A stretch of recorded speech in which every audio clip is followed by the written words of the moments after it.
أعوذ بالله من الشيطان الرجيم. بسم الله الرحمن الرحيم. الحج أشهر معلومات فمن فرض فيهن الحج فلا رفث ولا فسوق ولا جدال في الحج وما تفعلوا من خير يعلمه الله وتزودوا فإن خير الزاد التقوى واتقون يا أولي الألباب. ليس عليكم جناح أن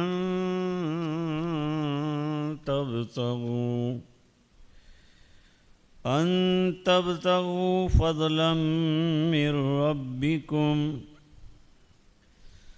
فإذا أفضتم من عرفات فاذكروا الله عند المشعر الحرام واذكروه كما هداكم وإن كنتم من قبله لمن الضالين.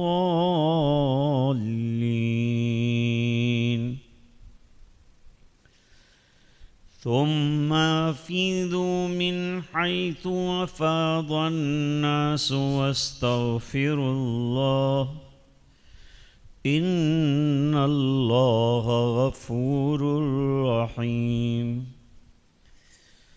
فإذا قضيتم مناسككم فاذكروا الله كذكركم آباءكم أو أشد ذكرًا فمن الناس من يقول ربنا آتنا في الدنيا وما له في الآخرة من خلاق ومنهم من يقول ربنا آتنا في الدنيا حسنة وفي الآخرة حسنة وقنا عذاب النار. أولئك لهم نصيب مما كسبوا والله سريع الحساب. صدق الله العظيم. پیچھے سے حج کے مسائل بیان ہو رہے تھے. اب یہاں مستقل ایک رکوع آیا حج کے سلسلے میں.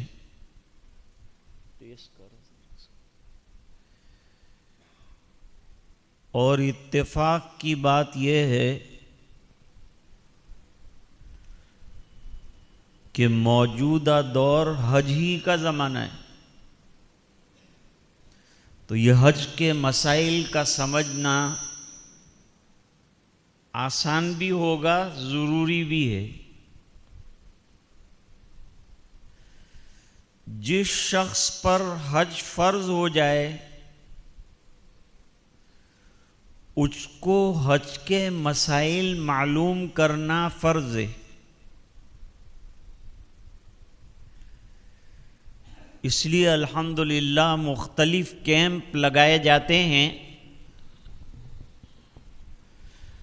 اور ہمارے دعوت کے ساتھی بھی حج کی تعلیم کے حلقے لگاتے ہیں.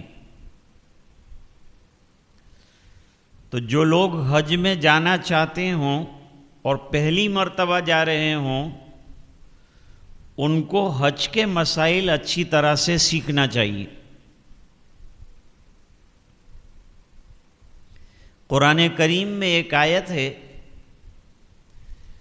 وَلِلَّهِ عَلَى النَّاسِ حِجُّ الْبَيْتِ مَنِ اسْتَطَاعَ إِلَيْهِ سَبِيلًا. اللہ کے لیے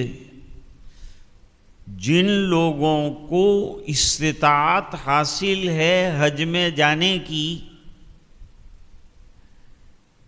راستہ معمون ہے، توشہ ہے، ان کو حج کے لیے جانا ضروری ہے. اس سے حج کی فرضیت نکلتی.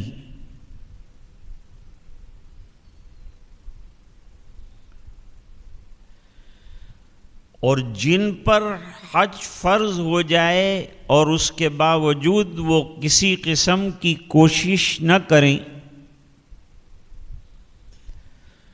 تو حدیث میں اس کے لیے وعید آئی کہ وہ یہودی ہو کر مرے یا نصرانی ہو کر مرے، اللہ کو اس کی پرواہ نہیں. اس لیے جس کے پاس اتنی رقم جمع ہو جائے کہ وہ حج کر سکے، اس کے لیے حج کی سلسلے کی سعی کر لینا، کوشش کر لینا ضروری.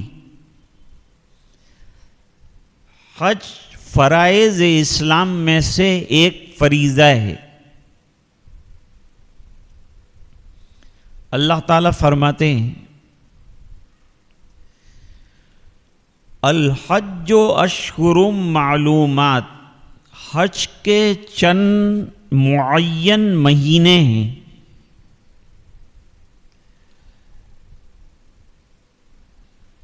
شوال، ذی قعدہ، ذی الحجہ کے 12 دن یہ حج کا زمانہ ہے. شوال سے پہلے احرام باندھنا مکروہ ہے.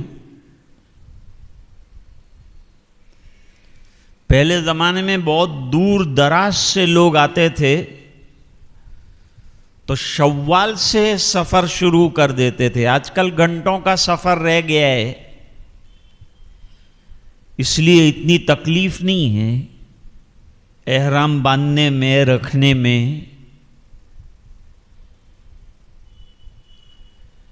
احرام باندھنا یہ حج کا اہم امر ہے.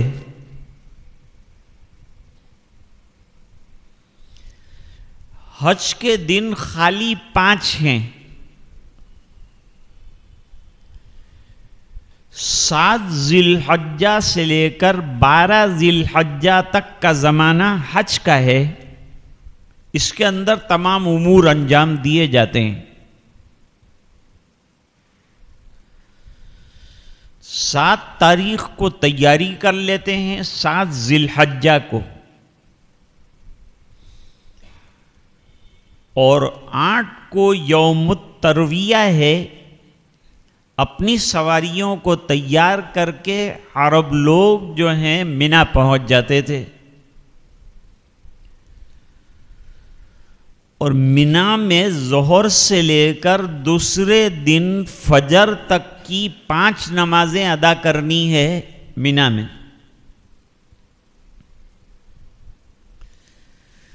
اس کے بعد عرفات کے میدان میں جانے کی تیاری کرنی ہے. عرفات کا میدان حرم سے باہر ہے اور مزدلفہ حدود حرم میں.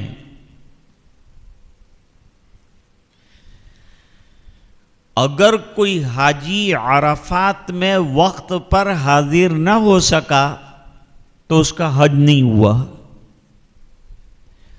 عرفات کا قیام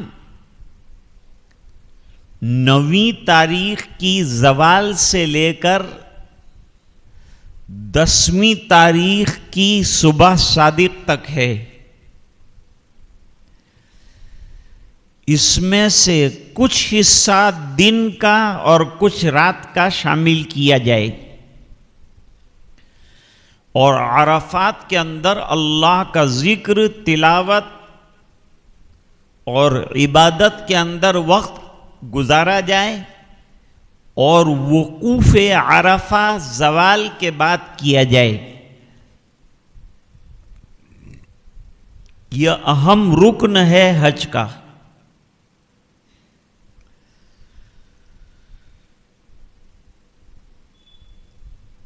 اب آگے فرماتے ہیں کہ جس پر حج فرض ہو جائے، اور اس کی شرطیں میں نے بتائی، فمن فرض فیہن الحج، جس کے اوپر ان مہینوں میں حج فرض ہو،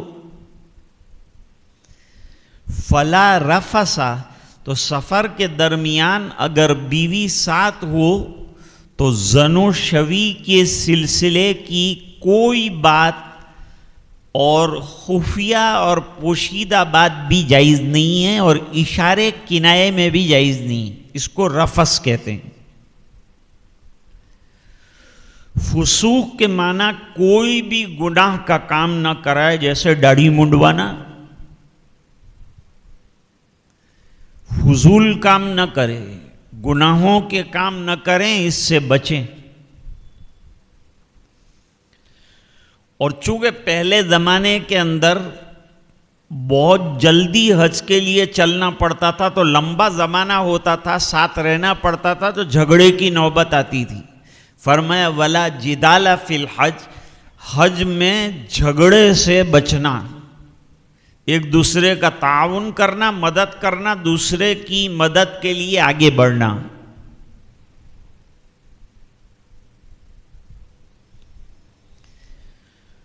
اور حج کے زمانے میں جو اعمال کرے گا، تلاوت کرے گا، نفلی نمازیں پڑھے گا، تلبیہ پڑھے گا، ذکر کرے گا، تکبیرات پڑھے گا، تو اللہ تعالیٰ اس کو جانتے ہیں، اجر دیں گے، ثواب دیں گے۔ یمن کے لوگ بھی آتے تھے حج میں، تو پوری دنیا کے لوگ آتے ہیں۔ ابھی 16 کنٹری کو سعودی عرب نے بین کیا ہے، لیکن وہ عمرے کے لیے بین کیا ہے، حج کے لیے بین کیا ہے کہ نہیں، اس کی تفصیل ابھی آئی نہیں۔ اللہ کرے کہ اس کے لیے نہ کریں، کیونکہ بہت سے حاجی ہندوستان سے جانے کے لیے بالکل پابریکاب ہیں اور بے قرار ہیں کہ کب جو ہے حرم پہنچ جائیں۔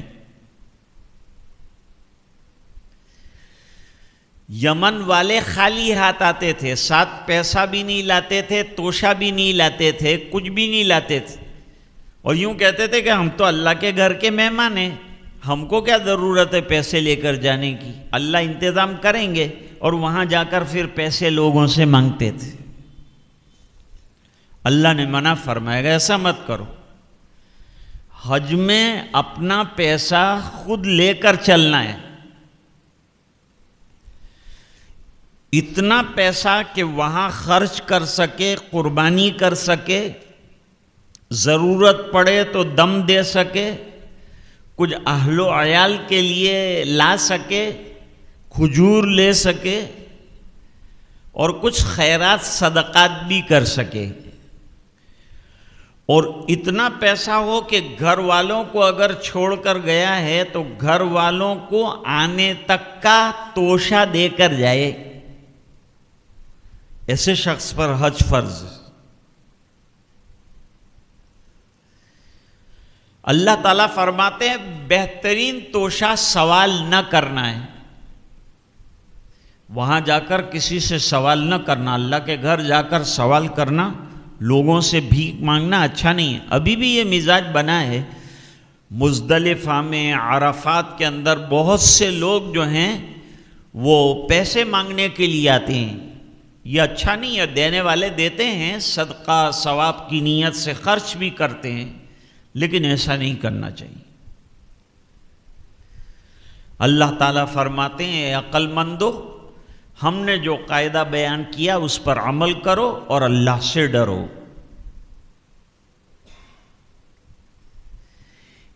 ایک معنی تو یہ حج کے سلسلے میں لے لیے کہ اپنا توشہ ساتھ لے کر چلو، اپنا پیسہ، اپنا خرچہ، اپنا نفقہ ساتھ لے کر چلو، ایک تو یہ بات فرمائی۔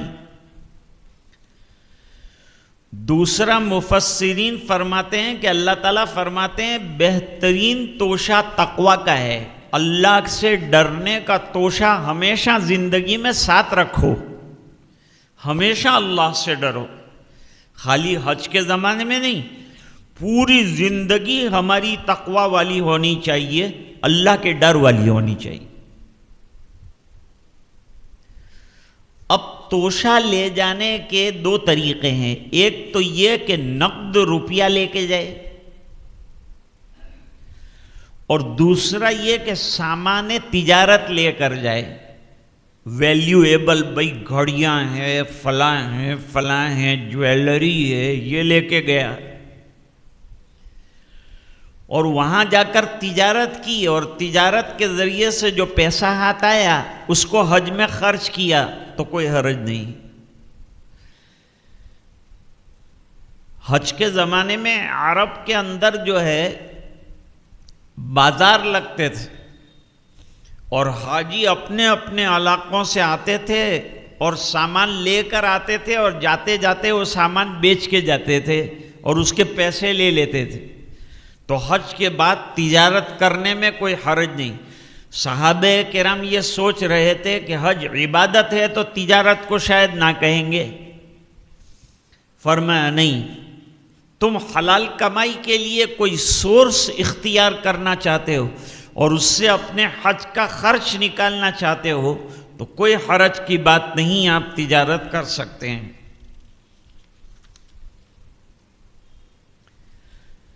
فَإِذَا أَفَضْتُم مِّنْ عَرَفَاتٍ، میں نے بتایا کہ عرفات جانے کا وقت 9 ذی الحجہ کی زوال کا وقت، وہاں سے لے کر غروب آفتاب تک تو وہاں رکنا ہے، اس سے پہلے نہیں جا سکتے کہیں۔ یہ زمانے میں خیمے میں پیچھے کھڑے رہ کر یا بیٹھ کر، جس طرح سے بھی اللہ تعالیٰ ہمت دے دے، خوب دعائیں کرے۔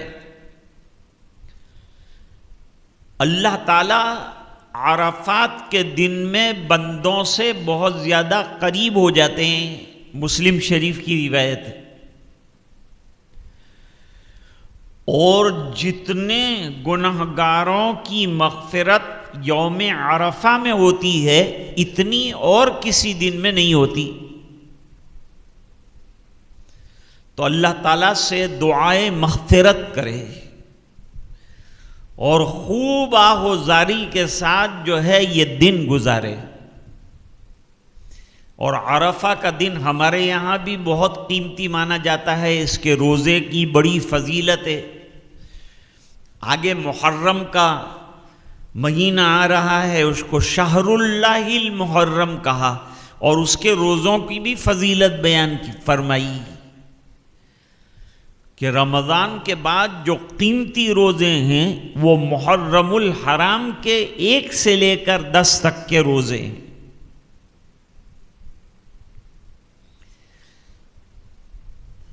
فرمایا جب عرفات سے آپ لوٹیں گے تو مشعر الحرام مزدلفہ کے پاس ایک پہاڑ ہے، وہ پہاڑ کے پاس ٹھہرنا۔ اب ضروری نہیں ہے کہ پہاڑ کے پاس ہی ٹھہرے، اطراف میں پورا میدان ہے مزدلفہ کا، وہاں ٹھہرنا۔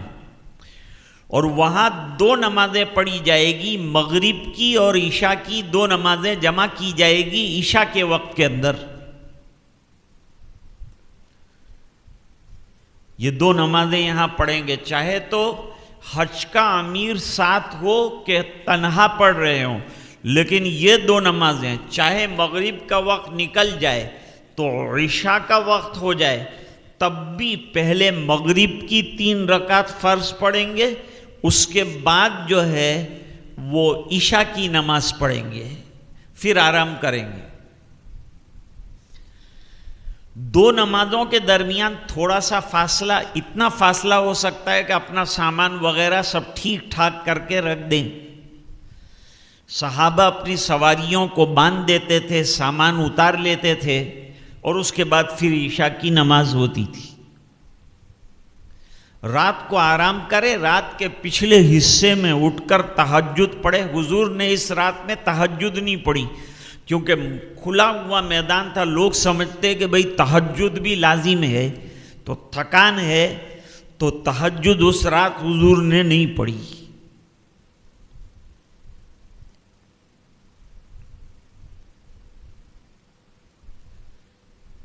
عرب لوگ عرفات کے میدان میں نہیں آتے تھے، وہ خالی مزدلفہ تک آتے تھے. مزدلفہ حدود حرم میں، وہاں سے چلے جاتے تھے، پھر حرم لوٹ جاتے یا مینا چلے جاتے. تو ان سے پوچھا گیا کہ بھئی تم کیوں نہیں آتے؟ تو انہوں نے کہا ہم ہومس ہیں.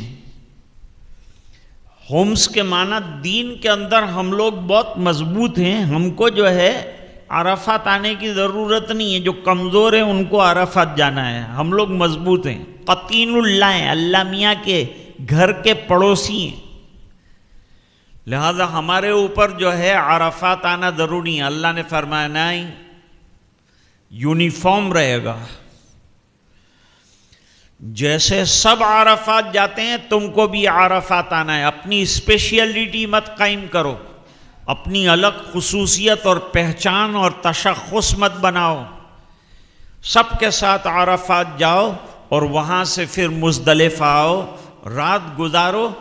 حضور نے مزدلفہ میں فجر میں جلدی نماز پڑھی اندھیرے میں، اور پھر مشعر الحرام کے پاس اپنی سواری پر آپ نے وقوف فرمایا، اور وقوف فرما کر دعاؤں میں اور تلاوت میں مصروف ہو گئے، اور آفتاب نکلتے ہی مینا کی طرف چل دی.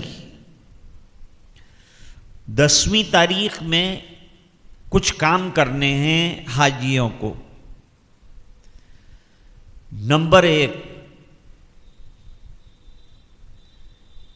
ان کو مزدلفہ سے مینا جانا ہے. مینا میں جمرۃ العقبہ کی رمی کرنی ہے، اور وہ رمی کا ٹائم آفتاب کے طلوع ہونے سے لے کر دوسرے دن کی صبح صادق سے پہلے تک ہے، اور مسنون وقت جو ہے زوال تک.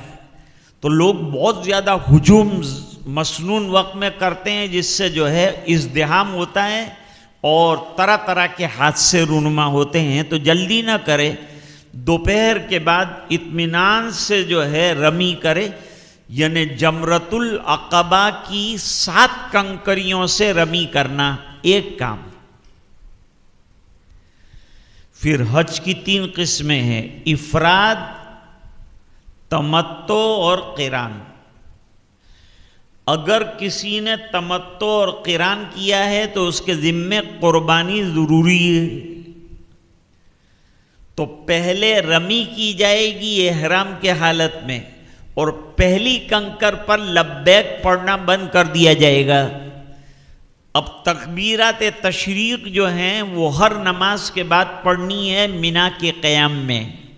جیسے ہمارے یہاں تکبیرات تشریق یوم عرفہ سے لے کر 13ویں کی عصر تک ہوتی ہے، اس طرح وہاں بھی ہر فرض نماز کے بعد تکبیر تشریق کہنا ہے.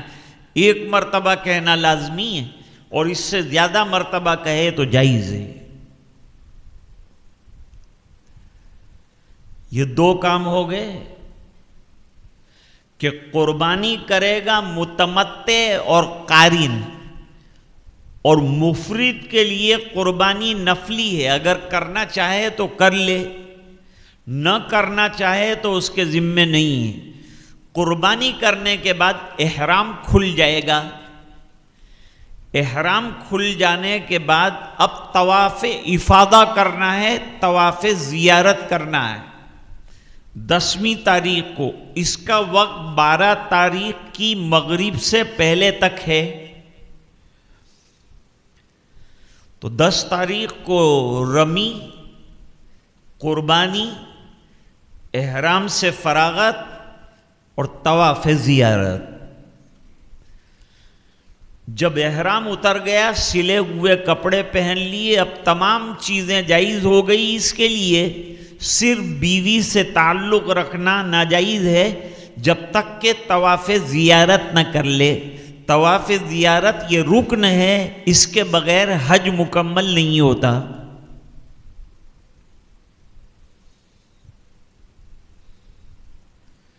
اللہ تعالیٰ فرماتے ہیں اور خوب اللہ تعالیٰ سے مغفرت مانگو، بڑی عبادتوں کے بڑے مبارک دن ہیں، استغفار کرو، بے شک اللہ تعالیٰ بڑے مغفرت فرمانے والے اور بڑے رحم فرمانے والے ہیں۔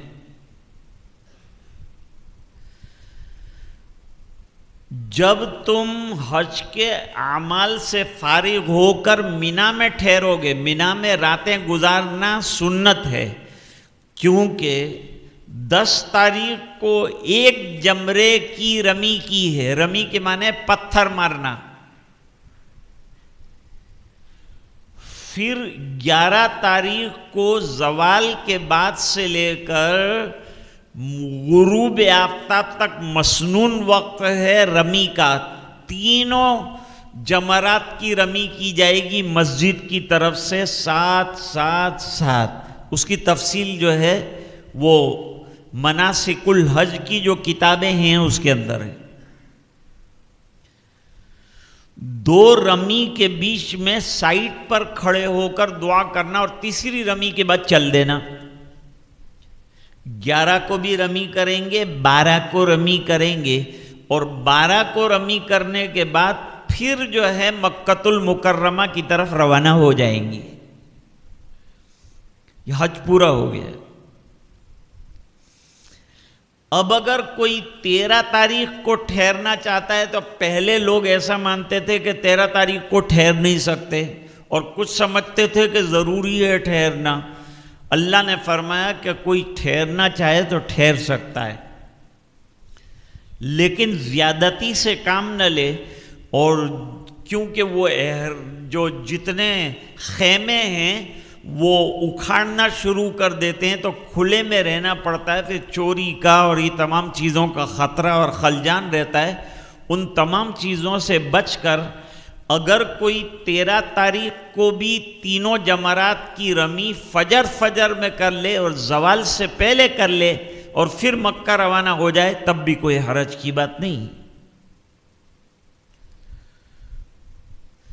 اب یہ حضرات کیا کرتے تھے؟ عرب لوگ جہالت کے زمانے میں مینا کے اندر جب ٹھہرتے تھے تو خالی رمی کرنی ہوتی تھی، باقی ٹائم فری ہوتا تھا، تو یہ خوب اشعار اور قصیدے اور جنگ کے حالات اور اپنے آباء و اجداد کے کارنامے اور ان کی بڑائیاں اور ان کی تعریفیں بیان کرتے تھے۔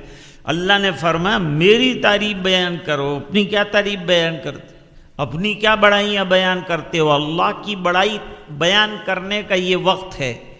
ذکر کرو، استغفار کرو، اللہ کو یاد کرو، تلاوت کرو، درود پڑھو، یہ سب کام کرنا ہے۔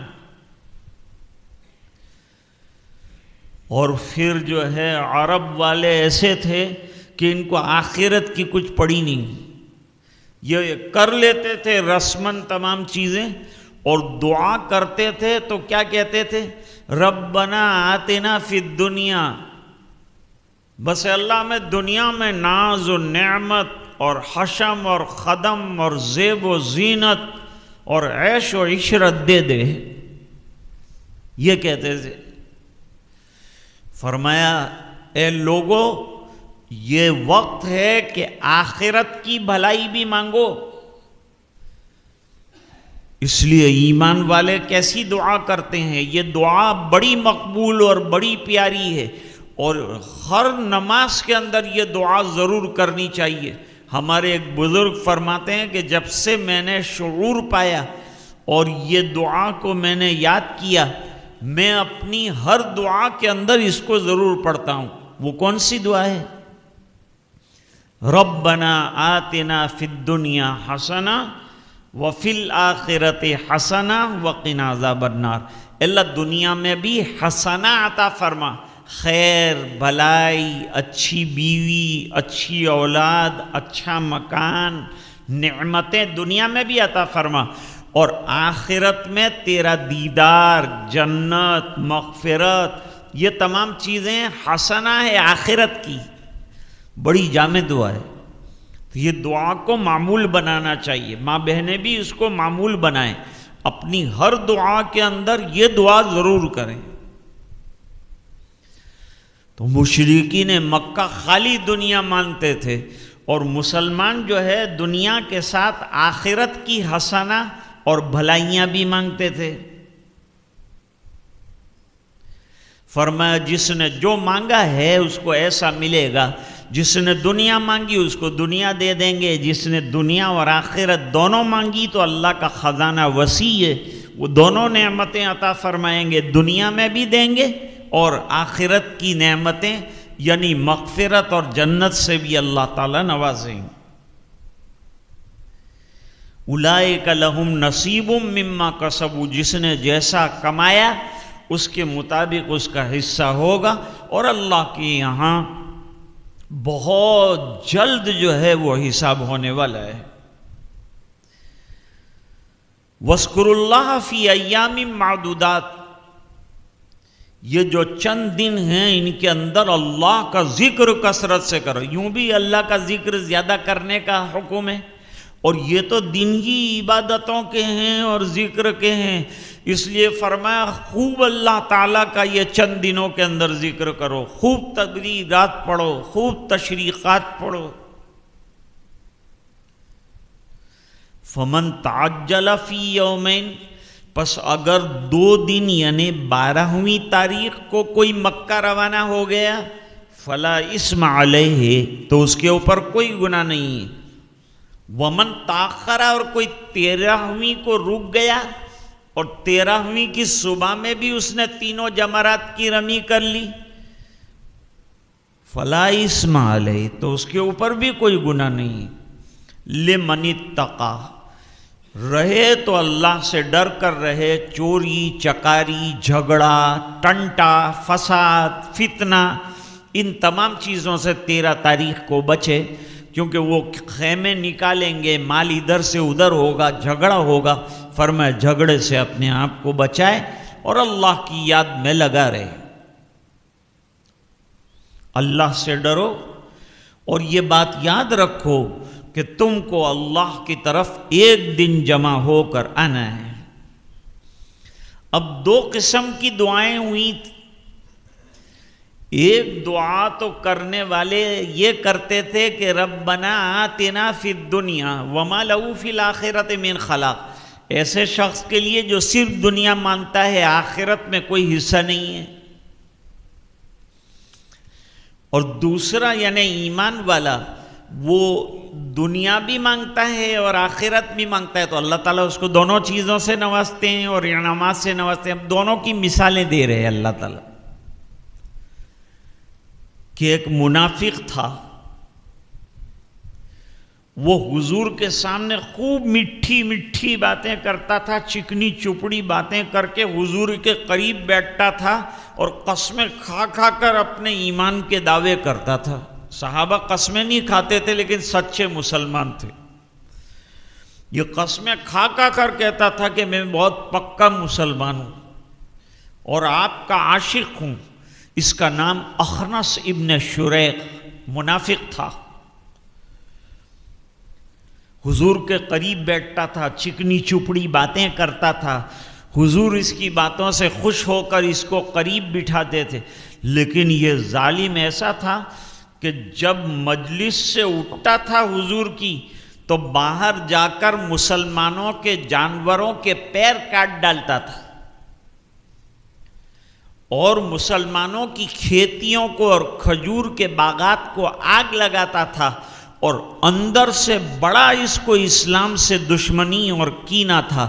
یہ وہ ہے جو حج میں خالی یہ دعا کرتا تھا، آتنا فی الدنیا وما لہ فی الآخرۃ من خلاق، اس کو آخرت میں کوئی حصہ ملنے والا نہ، دنیا میں بڑا باوقار اور بڑا سنجیدہ بن کے گھومتا تھا لیکن آخرت میں کچھ نہیں ملا۔ اب اللہ فرماتے ہیں وہ دعا کرنے والے جنہوں نے آتنا فی الدنیا حسنہ کے ساتھ وفی الآخرۃ حسنہ بھی کہا، ان کا کیا حساب رہا؟ ایک صحابی تھے حضرت صہیب رومی رضی اللہ عنہ،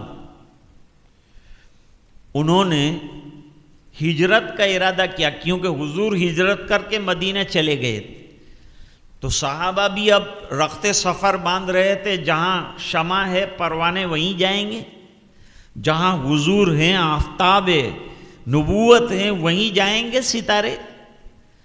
تو صحابہ تیاری کر کر کے ہجرت کر رہے تھے، صہیب رومی بھی نکلے، سواری پر سوار ہوئے، تو مشرکین اور راستہ گھیر لیا اور یوں کہا کہ تمہارے پاس وہ جتنا مال کمایا ہے ہمارے یہاں کا وہ کہاں ہے؟ کہ تم کو مال چاہیے؟ آتنا فی الدنیا والے ہو تم کو مال چاہیے؟ جاؤ فلان جگہ مکان کے اندر میرا زندگی بھر کا سرمایہ ہے، سب لے لو۔ یہ لوگ چلے گئے اور راستہ چھوڑ دیا صہیب رومی کا، ورنہ صہیب رومی نے کہا تھا کہ میرے پاس تیر میں جتنے ترکش میں ہیں وہ چلاؤں گا، پھر تلوار چلاؤں گا، مقابلہ کروں گا، آخری دم تک ایمان نہیں چھوڑوں گا، دین نہیں چھوڑوں گا، حضور کو نہیں چھوڑوں گا، دامن مصطفیٰ نہیں چھوڑوں گا، اور جا کے رہوں گا، ہجرت کر کے رہوں گا۔ مجھے پیسہ نہیں چاہیے، مجھے مال نہیں چاہیے، مجھے ایمان چاہیے، مجھے حضور کی محبت چاہیے، مجھے ہجرت چاہیے، مجھے اللہ کے رسول پر ایمان چاہیے۔ انہوں نے راستہ چھوڑ دیا، پہنچ گئے حضور پاک صلی اللہ علیہ وسلم کے دربار میں۔ آپ صلی اللہ علیہ وسلم نے پوچھا کیا سودا کیا، کیا لے کے آئے؟ کہا حضور کچھ بھی نہیں لایا، یہ اونٹ کے اوپر آیا ہوں، خالی ہاتھ ہوں، کچھ نہیں ہے میرے پاس۔ جتنا کمایا تھا زندگی بھر کا وہ سب مشرکین نے اینٹھ لیا، لے لیا، انہوں نے اس کے اوپر قبضہ کر لیا، میرے پاس کچھ نہیں ہے۔ تو کیا لے کے آئے؟ فرمایا آپ کی محبت اور ایمان سلامت لے کر آپ کی خدمت میں آیا ہوں۔ حضور نے فرمایا کہ سستا سودا ہے، اس سے دگنا مال دے کر بھی اگر ایمان کی حفاظت ہوتی اور تم مجھ تک پہنچ جاتے تو یہ سودا جو ہے نفع کا سودا کیا تم نے، نقصان کا سودا نہیں کیا تم۔ یہ کون صحابی ہیں؟ صہیب رومی وہ ہیں جو وہ دعا کرنے والے ہیں کہ ربنا آتنا فی الدنیا حسنہ وفی الآخرۃ حسنہ۔ تو اللہ تعالیٰ نے دنیا میں بھی بعد میں عطا فرمایا اور ایمان کی دولت سے سرفراز ہو کر حضور کی خوشنودی اور اللہ کی رضامندی بھی حاصل ہو سکی۔ اللہ تعالیٰ ایمان والوں کو خاص طور سے تنبیہ کر رہے ہیں کہ بھئی تم نے حج کے اندر حسنہ مانگا، ہم حسنہ دیں گے بھی، لیکن زندگی حسنہ کے مطابق بنانی، وہ خوبیوں والی بنانی پڑے گی۔ خالی دعا کر کے بیٹھ نہیں جانا ہے۔ آج ہمارا کام یہی ہے کہ دعائیں بہت لمبی لمبی کرتے ہیں لیکن عمل میں زیرو ہے۔ دعا بھی کرو اور دعا کے مطابق عمل بھی کرو۔ اللہ فرماتے ہیں یا ایھا الذین آمنوا ادخلوا فی السلم کافہ، بے عملی چھوڑو اور 100% زندگی کے جتنے شعبے میں دین ہے، چاہے وہ اعتقادات ہو، چاہے وہ اخلاقیات ہو، چاہے وہ معاملات ہو، چاہے وہ عبادات ہو، چاہے وہ معیشت ہو، چاہے وہ معاشرت ہو، چاہے وہ حکومت ہو، چاہے وہ سیاست ہو، سب زندگی کے پہلوؤں کے اندر ان تمام چیزوں کے اوپر تم کو اسلامی احکام پر عمل درآمد کرنا ہے، تب جا کے مانا جائے گا کہ تم پورے ایمان کے اندر داخل ہوئے۔ ذرا نماز پڑھ لی، ذرا روزہ رکھ لیا، ذرا زکوٰۃ۔ وہ میں افریقہ گیا تھا تو ایک طالب علم کو میں نے پوچھا کہ تجھے اردو آتی ہے؟ تو اس نے کہا جیرک۔ میں نے پوچھا گجراتی آتی ہے؟ تو کہتا ہے جیرک۔ کہ عربی آتی ہے؟ تو کہ جیرک۔ تو سب جیرک جیرک، ہم لوگ بھی سب جیرک والے ہیں۔ جیرک نماز پڑھ لی، جیرک جو ہے وہ ذکر کر لیا، جیرک جو ہے تسبیح گھما لی، اور پھر جو دل میں آیا وہ کرتے رہے۔ فرمایا جب اسلام میں داخل ہونا ہے تو 100% اسلام کے اندر داخل ہونا پڑے گا، اور زندگی کے جتنے معاملات ہیں، چاہے وہ عبادات ہوں، چاہے وہ معاملات ہوں، چاہے اعتقادات ہوں، چاہے معاشرت ہو، چاہے قوت، سب میں دین کے اوپر 100% جو ہے وہ عمل کرنا پڑے گا، ورنہ شیطان تم کو بچلا دے گا اور راستے سے ہٹا دے گا۔ فَإِن زَلَلْتُمْ، اور اگر تم پھسل گئے بعد اس کے کہ تمہارے پاس اللہ تعالیٰ نے بینہ بھیجا، دلائل بھیجے، قرآن بھیجا، نبی بھیجا، فَاعْلَمُوا أَنَّ اللَّهَ عَزِيزٌ الْحَكِيمٌ، تو پھر یاد رکھو اللہ تعالیٰ تم جو کچھ کر رہے ہو اس سے بہت زیادہ باخبر ہے۔ کیا تم اس بات کے انتظار میں ہو کہ اللہ تعالیٰ سائبانوں کے اندر اور فرشتوں کے زمرے میں ہو کر تمہارے پاس آئے اور تمہارا معاملہ نپٹا دیا جائے اور ختم کر دیا جائے؟ تو اللہ تعالیٰ ایسا کرنے پر بھی قادر ہے۔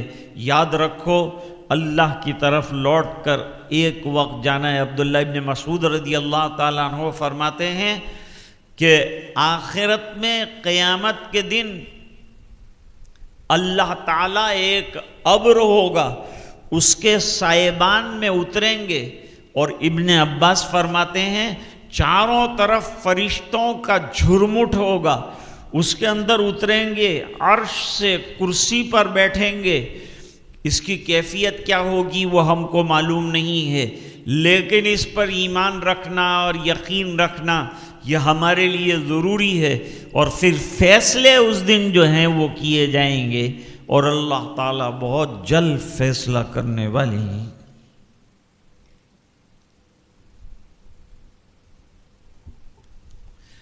تھوڑی دیر کے لیے انشاءاللہ ذکر اللہ کریں گے۔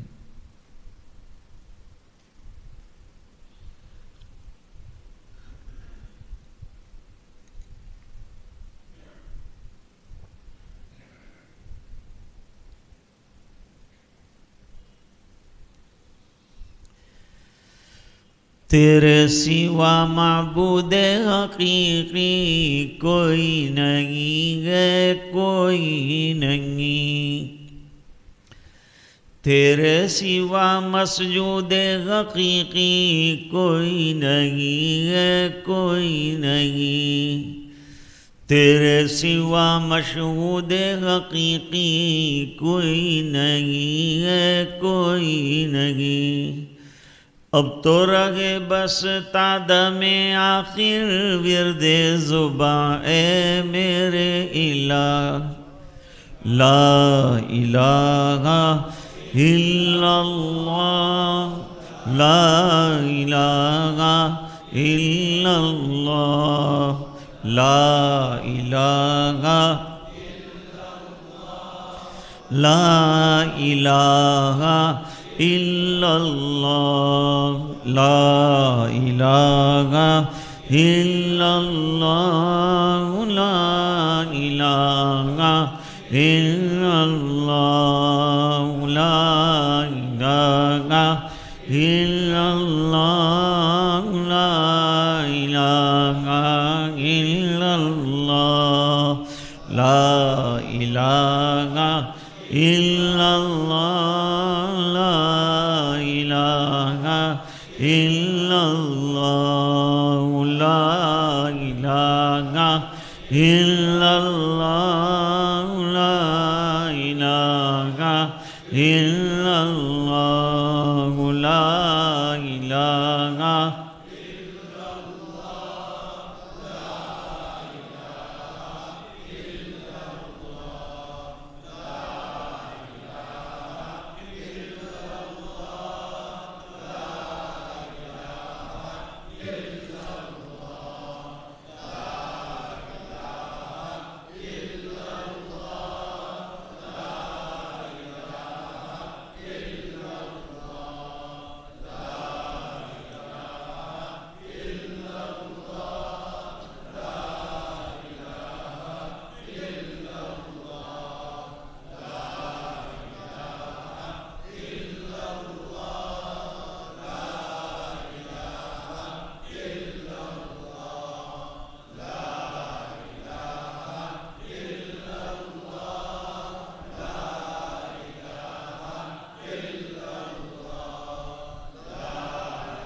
محمد رسول اللہ صلی اللہ علیہ وسلم.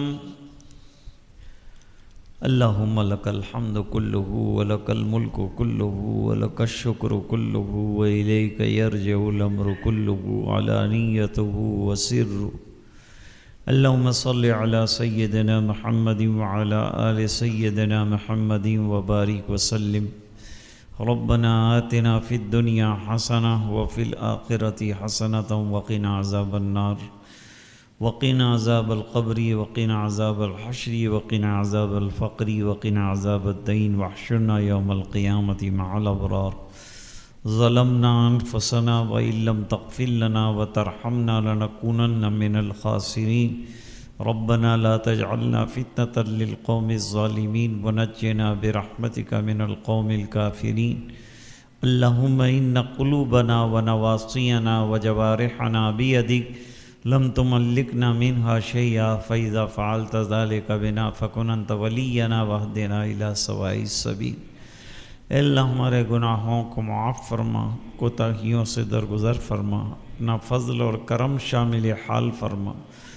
اے اللہ ہمیں قرآن کریم کی فہم عطا فرما، اس کی سمجھ عطا فرما، اس کے مضامین کو سمجھنے کی توفیق عطا فرما، اس کے لیے جمع ہونے کی توفیق عطا فرما. جو جمع ہوتے ہیں اللہ ان کو جزائے خیر عطا فرما، ہمتیں عطا فرما اور قرآن کریم کا ذوق شوق عطا فرما. اے اللہ اس کی تلاوت کا شوق عطا فرما، اس کے ایک ایک حرف پر عمل کرنے اور ایمان رکھنے کی توفیق عطا فرما، ایک ایک حرف سے محبت عطا فرما. اے الہ العالمین نمازوں کا پابند بنا، تلاوت کا شیدائی بنا، ذکر اللہ کا شوقین بنا، سنتوں کا عاشق بنا. اے اللہ بیماروں کو شفا عطا فرما، پریشانوں کی پریشانیاں دور فرما، جو الجھنوں میں گرفتار ہیں ان کی الجھنیں دور فرما، ہمارے دل کے بگاڑ دور فرما، ہمارے ظاہر اور باطن کی اصلاح فرما. اللہ گھروں میں تلاوت قرآن کا مزاج بنا دے، ذوق بنا دے، تلاوت کا شوق عطا فرما. اے اللہ پورے مجمع کی مغفرت فرما، امت کے ایک ایک فرد کی مغفرت فرما. ماں بہنوں نے بھی ہاتھ پھیلائے ہیں، اللہ ان کی دعائیں بھی سن لے، ان کی منگتاؤں کو بھی پورا فرما، ان کی بھی حاجات کی غیب سے حاجت براری فرما. اے اللہ یہ دعائیں اپنے فضل و کرم سے قبول فرما برحمتک یا ارحم الراحمین.